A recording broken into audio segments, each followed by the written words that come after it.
नमस्कार बच्चों। कल हमने साझेदारी की परिभाषा व उसकी विशेषताओं का अध्ययन किया था।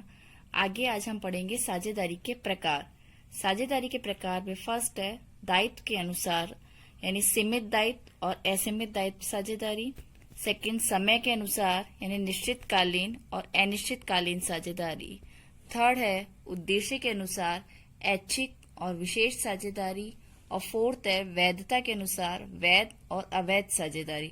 अवैध साझेदारी इंपॉर्टेंट है, ये आपके एग्जाम में कई बार प्रश्न पूछा गया है। अवैध साझेदारी क्या है, अवैध साझेदारी से क्या आशय है। कई बार ऐच्छिक साझेदारी, विशेष साझेदारी, यानी ये प्रश्न अक्सर एग्जाम में पूछे जाते हैं, तो ये आपके लिए एक इम्पोर्टेंट टॉपिक है। फर्स्ट हम पढ़ते हैं इसमें सीमित दायित्व। इसका कृत्रिम व्यक्तित्व, सीमित दायित्व, पृथक वैधानिक अस्तित्व तथा शाश्वत जीवन होता है, जिसकी एक साफ मुद्रा होती है। यानी सीमित दायित्व वाला साझेदार का दायित्व सीमित होगा, वह ज्यादा दायित्व वहन नहीं करेगा। इसके बाद असीमित दायित्व, ऐसी साझेदारी जिसमें फर्म को दायित्व चुकाने के लिए सभी साझेदार संयुक्त व व्यक्तिगत रूप से उत्तरदायी होते हैं।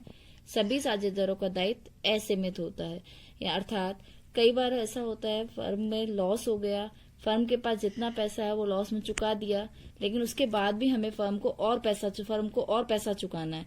तो फर्म का और पैसा चुकाने के लिए साझेदारों का जो दायित्व है वो असीमित बनता है, यानी साझेदारों की निजी संपत्तियों से भी उस दायित्व को चुकाया जाएगा।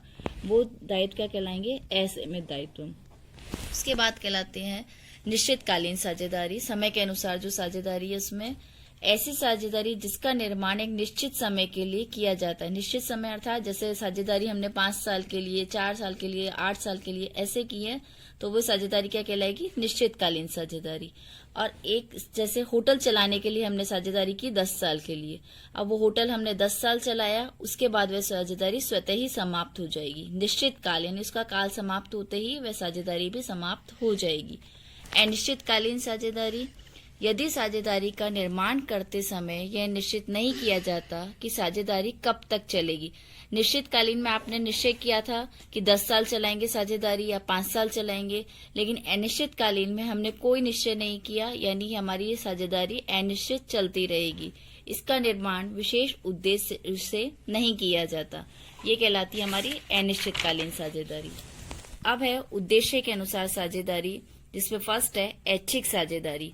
ऐसी साझेदारी तब तक चालू रहती है जब तक साझेदार उसे चालू रखना चाहता है, यानी साझेदार की इच्छा है कि वह साझेदारी को कब तक चालू रखना चाहता है। इसका समय अनिश्चित रहता है। साझेदार चाहे तो वो साझेदारी 2 साल में समाप्त कर दें, साझेदार चाहे तो वह साझेदारी को आगे 8-10 साल तक या अनिश्चित काल तक उसे साझेदारी को रख सकते हैं, यानी साझेदारी की इच्छा पर निर्भर है ऐच्छिक साझेदारी। विशेष साझेदारी, ऐसी साझेदारी जिसकी स्थापना कोई कार्य विशेष, ध्यान रखना है, कार्य विशेष को करने के लिए की जाती है। फॉर एग्जाम्पल, हमने एक बिल्डिंग बनाने के लिए साझेदारी की, हमारा कार्य विशेष क्या है? बिल्डिंग बनाना। जैसे ही वो बिल्डिंग का कार्य पूर्ण होता है, आपका प्रोजेक्ट पूरा होता है, वैसे ही वह साझेदारी अपने आप ही समाप्त हो जाती है। ये कहलाती है विशेष साझेदारी, यानी विशेष कार्य के लिए की जाने वाली साझेदारी विशेष साझेदारी। उसके बाद आती है वैधता के अनुसार। वैध साझेदारी, जब साझेदारी पूरे नियम अर्थात भारतीय साझेदारी अधिनियम 1932 में दिए नियमों का पूरी तरह से पालन किया जाता है, वैध साझेदारी कहलाती है। जिनमें सभी नियम पालन किए गए हैं। कौन से नियम? भारतीय साझेदारी अधिनियम 1932 के सभी नियम साझेदार पालन कर रहे हैं, तो वह साझेदारी कहलाएगी वैध साझेदारी। इसके बाद आती है अवैध साझेदारी, वेरी इंपॉर्टेंट, बहुत बार प्रश्न पूछा गया है क्लास आपके एग्जाम में। जब केवल एक ही साझेदार रह जाए, देखिए एक ही साझेदार रह जा गया तो ये क्या वो साझेदारी कहलाएगी? नहीं, एक ही साझेदार रहने पर तो एकल व्यापार हो जाता है। हमारी शर्त क्या थी?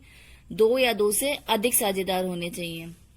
तो जब एक ही साझेदार रह जाए या साझेदारों की संख्या 50 से अधिक हो जाए, 50 से अधिक होते ही साझेदारी अवैध हो जाती है। हमारी शर्त है, विशेषता थी, साझेदार 2 हों और 2 या 50 हों, 50 से अधिक होते ही अवैध साझेदारी कहलाती है। साझेदारी का व्यापार लोक नीति या अंतर्राष्ट्रीय नीति के विरुद्ध हो, अंतर्राष्ट्रीय नीति यानी नियमों के विरुद्ध है, तो वह साझेदारी अवैध साझेदारी कहलाएगी। साझेदारी का व्यवसाय गैर कानूनी हो जाए। यदि कोई संस्था सरकार द्वारा रोक लगाने पर भी व्यापार करती है तो वह अवैध कहलाएगा। जैसे राज्य सरकार ने या केंद्र सरकार ने रोक लगा दी गुटखे पर, गुटखा पान मसाला इस पर रोक लगा दी इसको बेचने पर, और फिर भी यदि कोई व्यक्ति, कोई साझेदार, कोई फर्म उस कार्य को कर रही है, यानी गुटखा बेचने का कार्य कर रही है, तो वह क्या कार्य क्या कहलाएगा, उसका अवैध कहलाएगा। तो ये कहलाएगी अवैध साझेदारी। और उसके बाद है, यदि साझेदारी में ऐसा कोई साझेदार है जो शत्रु राष्ट्र का नागरिक है, शत्रु राष्ट्र से संबंध रखता है, तो वह साझेदारी भी अवैध साझेदारी कहलाती है। ये हमारे थे साझेदारी के प्रकार। वेरी